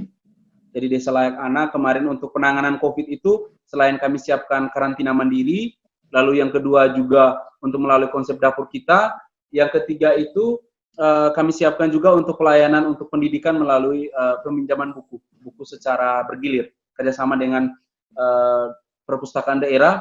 Jadi per 2 mingguan di rolling, sehingga anak-anak masih tetap bisa baca buku, bisa aktivitas untuk bacaan untuk terkait dengan COVID-19. Dan begini Pak Samsul, kami di desa ini saya agak sedikit cemas karena sumber untuk bantuan di desa itu akan tinggi, akan banyak, bukan hanya itu fokus dari dana desa aja. Jadi APBD 1, APBD 2, belum lagi dari Kemensos, lalu lagi mungkin dari yang pihak yang lain. Makanya saya di desa sendiri itu memang real berbasis data supaya tidak tumpang tindih. Jangan sampai ada yang pendobelan. Ini kan misalnya kemarin saya baru dapat dari Kitong Bisa, Yayasan Kitong Bisa untuk membantu untuk sekitar 100 orang, bukan hanya di desaku, juga desa lain untuk membantu ibu hamil untuk suplai sembako untuk mereka. memang berbasis datanya ada di desa terintegrasi sehingga tidak tumpang tindih, ada yang 600.000 yang itu, ada yang PKH yang ada ini, dan supaya jangan sampai nama yang sama masuk juga ke dua sumber bantuan. Lalu yang terakhir Pak, kalau boleh kami minta informasi terkait dengan, karena saat ini nih kami 1% dana desa itu belum masuk ke rekening. Jadi membantu orang tetapi tahap pertama juga belum cair. Jadi waduh ini memang susah juga ini. Ini bensinnya belum ada untuk bisa jalan ini, jadi kami mungkin itu aja Pak informasinya. 1-2 kendala yang mungkin dengan apa mereka bisa mendukung, karena mungkin dari sisi regulasi di pihak yang lebih tinggi, mereka yang lebih paham. Hanya kami di desa ya sejauh yang bisa berinovasi yang ada di bawah kami lakukan. Mungkin itu Pak sementara. Terima kasih Kak Nando atas penjelasannya terkait dengan inovasi ketahanan pangan di Detusoko Barat, dan juga beberapa hal yang masih menjadi kendala juga ya terkait dengan sistem penyaluran BLT dana desa. Tadi telah disampaikan juga tentang inovasi ketahanan pangannya, memang sangat memanfaatkan peran BUMDes seperti itu ya, karena memang kalau kita tahu juga banyak peran BUMDes atau program BUMDes yang masih mangkrak gitu ya Pak Samsul ya, di beberapa desa gitu, dan syukurnya 2 kepala desa ini bisa menggerakkan peran BUMDes itu dengan sangat potensial, melihat potensi-potensi lokal dan juga mengatasi masalah yang memang dari dulu menjadi masalah di desa-desa NTT seperti terkait gizi, stunting dan lain sebagainya. Dan mungkin Pak Samsul ketika menjelaskan nanti bisa berawal dari penjelasan dulu Pak terkait dengan BLT dana desa, karena ada pertanyaan dari Kanando juga, bagaimana dengan aparatur desa termasuk kepala dusun ya, apakah mendapatkan bantuan langsung tunai ini karena mereka berpenghasilan kurang dari 500.000 per bulan, termasuk juga tumpang tindih data yang masih ditanyakan, dan masalah utamanya adalah Kanando ini belum mendapatkan rekening desanya ini dana desa Pak yang dari awal Pak. Bagaimana bisa menyalurkan BLT ketika dana desa mereka pun belum dapat sampai saat ini. Silakan Pak Samsul. Ya, terima kasih Dewi. Jadi untuk yang kenapa belum cair, nanti setelah acara saya minta nomor teleponnya lewat Dewi, nomornya Nandu. Saya lupa saya ada atau tidak. Nanti saya coba dalami lebih detail gitu ya. Tetapi sebenarnya ada beberapa lokasi yang sebenarnya dana desanya udah hampir habis, hampir habis untuk tahap 1 gitu kan. Mereka malah nunggu tahap 2 gitu kan, karena mereka nggak bisa nyairin BLT dana desa karena ternyata dana desa tahap 1-nya udah duluan, udah cepat selesai. Gini, saya tidak menjawab secara spesifik apakah itu aparatur desa, apakah itu kepala dusun, karena karakternya berbeda-beda. Ada daerah yang memang mereka sudah cukup lumayan. Jadi dilihatnya adalah dari basis kemiskinan sebenarnya. Dilihatnya dari situ. Tetapi gini, ini ada resiko yang cukup tinggi. Jadi pemerintah pusat tidak bisa mengatur dengan karakter per masing-masing desa. Karena kalau di Jawa, kepala desa itu dapatnya sekitar 10 hektar kalau nggak salah. Itu kelas 1. Jadi di Jawa itu setahun dia bisa dapat 70 juta. Untuk sawah aja gitu ya, untuk sawah. Jadi untuk sawah, karena memang sawah mereka 10 hektar itu kelas 1. Jadi itu yang disebut oleh Mas Martin tadi tanah bengkok. Jadi itu sebagai penghasilan dari kepala desa. Tetapi kan di desa-desa lain di Indonesia Timur terutama, kepala desa itu volunteerism kan, sukarelawan gitu kan, tokoh apa dan sebagainya. Jadi gini, berangkatnya mesti dari kemiskinan itu tadi. Sama, ini TKI nih, ini akan, jadi makanya kenapa diserahkan di musyawarah desa, tetapi harus ada evidence, harus ada pembuktian. Jadi misalnya, TKI mereka, kalau dari sisi kita lihat TKI begitu saja, oh dia harus dapat dong, namanya juga dia kehilangan pekerjaan. Tapi kalau di rekening dia masih ada 50 juta gimana? Ya kan? Kalau di rekening mereka masih ada 50 juta, apakah mereka dapat BLT? Lah, itu yang dari Kemensos bisa melihat itu, karena mereka aksesnya kan lewat rekening. Mereka screening lagi gitu kan, dan sebagainya. Kalau rekeningnya 50 juta, apakah mereka layak untuk BLT? Apalagi BLT 3 bulan. 600 kali 3. Ya kan? 1,8. Jadi, Mas Nando harus lihat dari sisi kearifan lokal, dan diskusikan dengan tokoh masyarakat, diskusikan di dalam musyawarah desa. Berangkatnya adalah dari mereka yang mempunyai potensi miskin ataupun rentan miskin sebenarnya. Jadi gitu. Jadi tadi mereka yang saya sempat Mas Martin atau apa yang mengatakan mengenai mereka yang lansia, mereka yang punya sakit kronis, itu sebenarnya atas nama COVID-19 itu bisa dibelikan vitamin. Jadi yang mesti kita jagain adalah mereka yang rentan, ibu hamil dan mereka orang tua rentan. Itu yang harus dijagain duluan. Itu bisa dikasih vitamin sebenarnya. Bisa dibelikan dari dana desa. Nah, jadi saya tidak mengatakan, oh aparatur bisa, nanti salah operasionalisasinya. Guru bisa, tetapi dilihat dari kemiskinan mereka gitu loh. Kan dilihat dari kemiskinan mereka di dalam kondisi seperti ini. Lah itu harus dibuktikan. Jadi ada penjelasan di dalam berita acara. Kenapa dimasukkan? Sehingga nanti jangan sampai orang melihat, kan tadi aparat pengawas melihat, ya mereka kan melihat hitam putih. Tetapi kalau ada penjelasan kan berarti ada penguat, gitu kan. Kalau enggak, ya kasihan juga kan mereka, kan gitu. Nah, menyangkut mengenai air bersih, saya belum tahu persis detail yang terjadi. Air bersih itu sebenarnya bisa dikelola oleh BUMDes. Jadi mereka yang berbayar itu adalah mereka yang ditarik sampai hidran ke rumahnya, gitu kan, sampai kran ke kamar mandi, itu mereka harus bayar. Mereka yang tidak mampu bayar, jangan sampai mereka tidak punya pelayanan. Yang mereka tidak mampu bayar dibuatkan hidran umum, gitu kan. Nah, kalau mereka nanti bisa saja ini model dengan listrik yang tadi Mas Martin tadi mau sampaikan, bisa aja dipasangin hidran sampai ke kamar mandi mereka semuanya, nanti diangsur, apakah diangsur dari sayur atau apa dan sebagainya kan gitu. Jadi ada banyak hal yang sebenarnya bisa dilakukan. Yang penting kan sebenarnya fairness. Nah, ke depan sebenarnya gini, ini BUMDes ini kalau jalan sangat bagus. Ke depan Mas Martin ataupun teman-teman kepala desa di Sumba ataupun di Flores, Mas Nando, jangan ada bantuan dari pemerintah itu yang disimpan di kelompok. Usahakan misalnya ada bantuan traktor, simpan itu di BUMDes. Apakah nanti dia bayar sewa, kalau dari desa setempat bayarnya lebih murah, kalau ada desa lain yang menyewa agak lebih mahal misalnya dan sebagainya. Sehingga suatu saat BUMDes ini punya aset. Jadi punya aset. Jadi mesti harus dilihat dari sisi itu.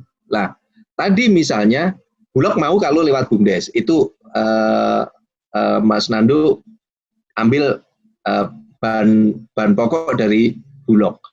Itu mesti dicek nanti apakah baliknya bawa sayur, sehingga akan mempermudah logistik kan gitu. Atau kalau perlu ditawarkan juga ke karyawan Bulog. Karyawannya kan banyak juga mereka, karena kan banyak pekerjaan jemur padi, giling padi dan sebagainya, ditawarkan dengan sayur itu. Jadi mereka ngedrop sembako, baliknya mereka bawa sayur gitu kan. Jadi harus dipasin jadwalnya supaya efisien. Jadi kreativitas di sini. Dan nanti saya habis Lebaran tertarik Mas Martin untuk cerita lebih detail mengenai lumbung desa, karena itu lama saya cerita banyak mengenai lumbung desa. Itu kan harapannya ini bisa muncul kembali, dan NTT yang paling potensi di Jawa susah Pak. Di Jawa udah kebanyakan Indomaret Pak. Jadi mereka udah nggak bisa lagi. Tapi kalau di NTT lumbung desa sangat ini, makanya pengalaman untuk bikin itu terutama juga pasar desa plus yang Mas Nando tadi bisa jual ke desa lain, lapak desa, saya nanti minta untuk jadi narasumber gitu kan. Nanti kita undang desa-desa yang lain, pemda-pemda yang lain. Saya pikir itu gitu ya. Pertanyaan-pertanyaan tadi dan udah terjawab semua. Terima kasih. Oke, terima kasih Pak Samsul atas penjelasannya gitu. Tadi kita sudah mendengar beberapa gebrakan inovatif yang dimiliki oleh kepala desa ini dari Deto Soko Barat dan juga dari Tebara gitu. Kira-kira untuk kedepannya Pak, ini masih terkait dengan pandemi COVID-19 gitu, selain dengan ada kebijakan tentang bantuan langsung tunai, apakah ada kebijakan nanti yang lebih berorientasi pada inovasi ketahanan pangan Pak? Ini terkait dengan periode kedepannya untuk masa pandemi ini Pak, supaya nanti bisa jawab. Ya, sebenarnya beberapa kali diskusi. Jadi kebetulan saya diminta untuk pimpin tim untuk ketahanan pangan dan pemulihan ekonomi. Jadi pemulihan ekonomi dan juga untuk ketahanan pangan. Nah, model ketahanan pangan itu ke timur yang saya punya daftar indeks ketahanan pangan. Nah, indeks ketahanan pangan ini adalah kemandirian mereka menyediakan pangan dan juga aksesibilitas.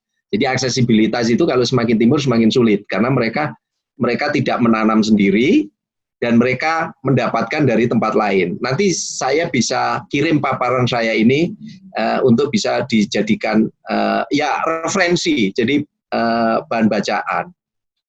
Nah, cuma memang kayaknya menarik kalau kita bicara mengenai kemandirian pangan di level desa yang perlu kita rumuskan konsepnya. Jadi apa yang disampaikan Mas Martin itu kan berarti kalau sampai desa itu tidak panen, lumbung desa itu bisa memenuhi makanan atau tidak kan gitu. Nah itu kayaknya perlu dihitung gitu kan. Tersedia, kalau kuda kan nggak mungkin disembelih kan Pak ya, tersedia ayam berapa gitu kan, babi berapa, terus kerbau berapa, terus lumbung desanya berapa, sayur berapa kan gitu.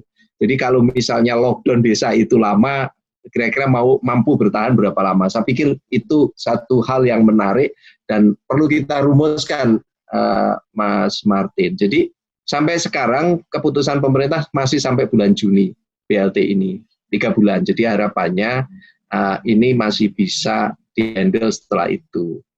Kami belum tahu. Tetapi apa yang disampaikan oleh Mas Nando itu beyond. Ya artinya kalau memang Tebara dan Mas Martin di Sumba bisa seperti itu, nggak ada pengaruhnya sampai kapanpun. Karena memang yang pertama kan gini, situasinya, grafiknya begini. Saat ini harga jatuh. Kalau yang menjelang Lebaran ini anomali aja, harga jatuh karena logistik. Kan jadi aneh tadi dari ND tidak bisa ngirim ke Flores Timur, ke Maumere. Padahal untuk bahan pangan mestinya boleh. Penuhin aja mobil pickup itu sayur, kirim kan nggak mungkin dicegat. Mereka diperiksa oke, tapi mestinya bisa. Tetapi orang kan nggak mau ambil resiko. Orang udah nggak mau ambil resiko gitu kan, macam-macam informasinya. Nah, artinya bahwa apa yang dilakukan oleh Mas Nando, Mas Martin ini sangat bagus untuk ketahanan pangan.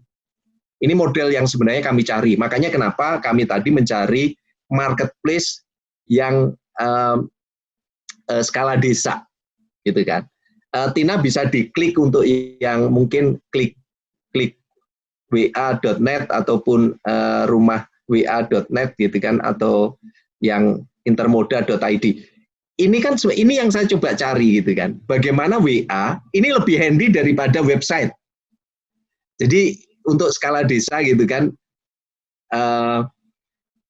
ini lebih handy. Yang intermoda itu tadi yang jual boba bubble itu ini lebih handy dibanding website gitu kan. Nah, saya barusan komunikasi dengan mereka. Dia bilang, Pak Dodo ini mau saya jual. Oke, berapa saya tanya? Antara 500 sampai 1 juta. Berarti kan nanti saya carikan program. Oke, kalau teman-teman mau praktekin, kita kasih pelatihannya, kita kasih ininya, jadi paket pelatihannya sudah jadi itu. Kalau desa-desa mau mengembangkan. Ini kan sebenarnya sekarang udah banyak gitu kan, dan nggak mahal gitu kan. Ini kan lebih handy dibanding website gitu kan. Dia klik di WA-nya udah oke, gitu kan. Nah, ini yang saya cari. Kenapa? Karena saya sendiri kan saya kerja sama juga dengan Bukalapak, dengan Tokopedia, dengan Shopee. Kan nggak mungkin untuk penjual sayur di desa Tebara gitu kan, kita taruh di Tokopedia, itu akan tenggelam itu. Tetapi kalau kebutuhan mereka memenuhi di sekitar Sumba Barat, Sumba Barat Daya, nggak perlu sampai ke sana, kecuali kalau memang tenun atau apa gitu kan.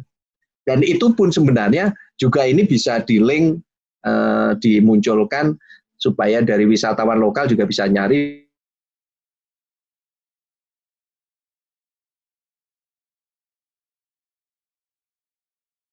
dan memudahkan karena gitu.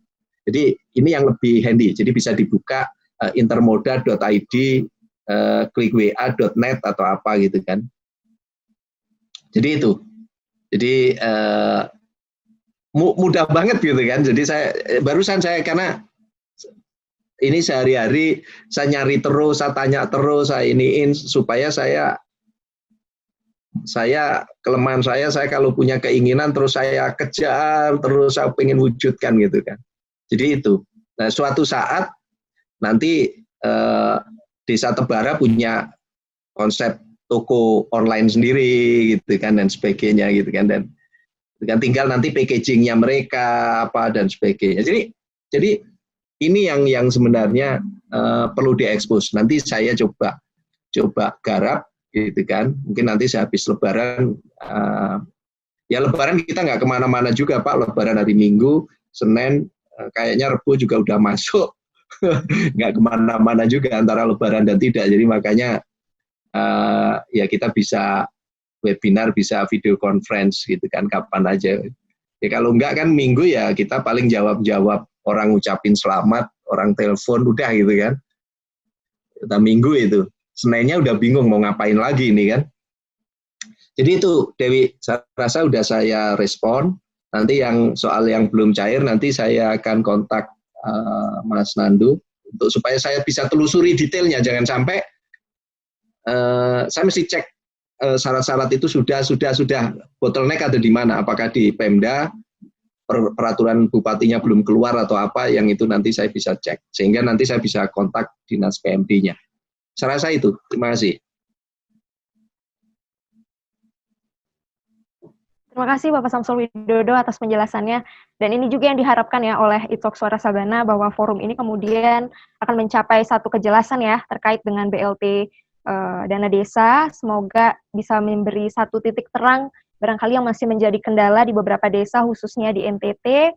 Dan tadi juga ada pembahasan lebih mendalam terkait dengan beberapa gebrakan yang telah dilakukan oleh Kepala Desa Tebara dan Detu Suko Barat, termasuk sinkronisasi atau data pembanding dan sandingan dari kebijakan yang telah ditetapkan oleh Kemendesa yang sudah disampaikan oleh Pak Samsul Widodo. Semoga nanti kita bisa ada forum-forum berbincang lagi untuk lebih mendetail. Terima kasih Bapak Samsul, tadi sudah berbagi referensi juga. Semoga bisa menjadi satu inspirasi juga ya buat kepala desa yang ada di NTT.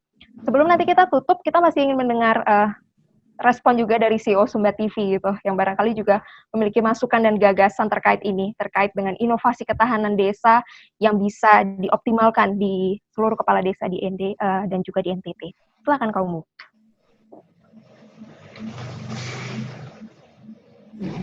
Baik. Terima kasih Pak Samsul, Kakak Martin, Kakak Nando. Tadi kita diskusi kita keren sekali. Ada beberapa yang saya catat. Sebentar, saya ada masalah teknis sedikit soal speaker. Sebentar.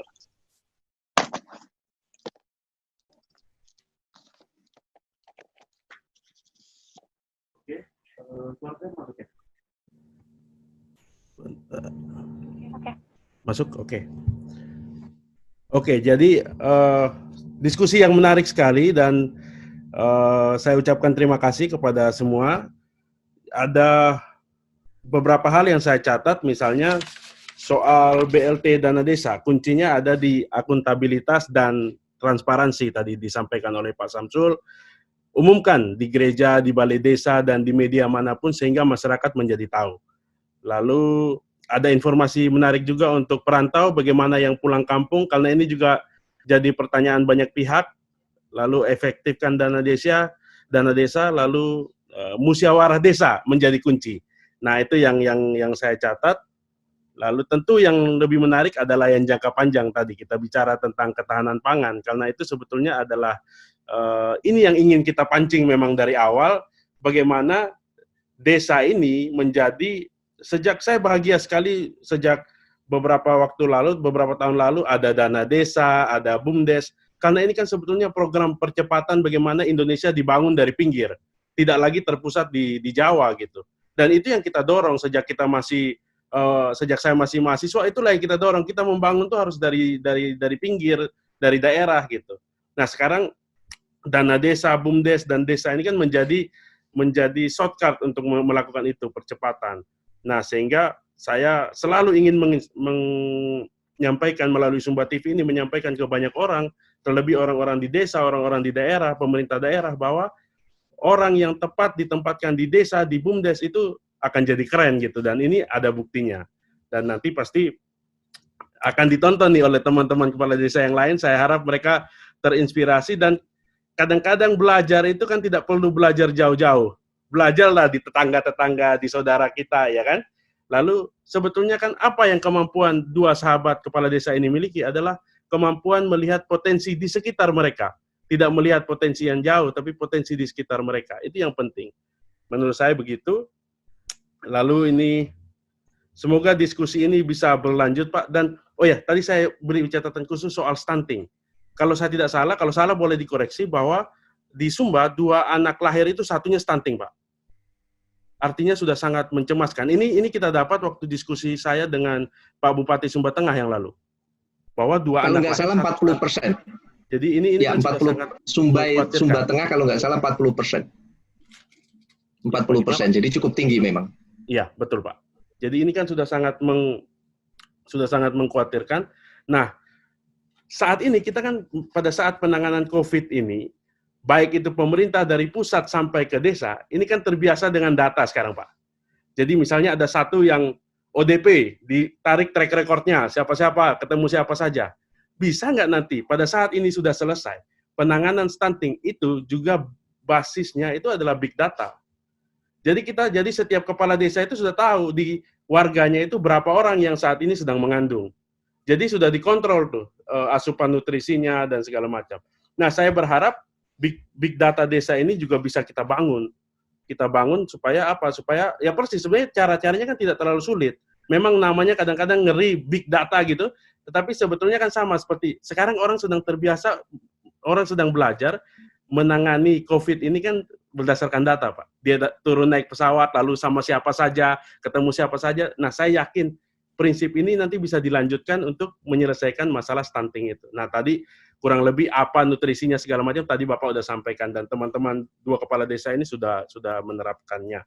Saya rasa itu, Pak. Terima kasih atas diskusi yang keren ini. Semoga tidak hanya sampai di sini, kita bisa berlanjut lebih jauh lagi nanti di masa depan. Saya rasa itu yang bisa saya sampaikan, Pak.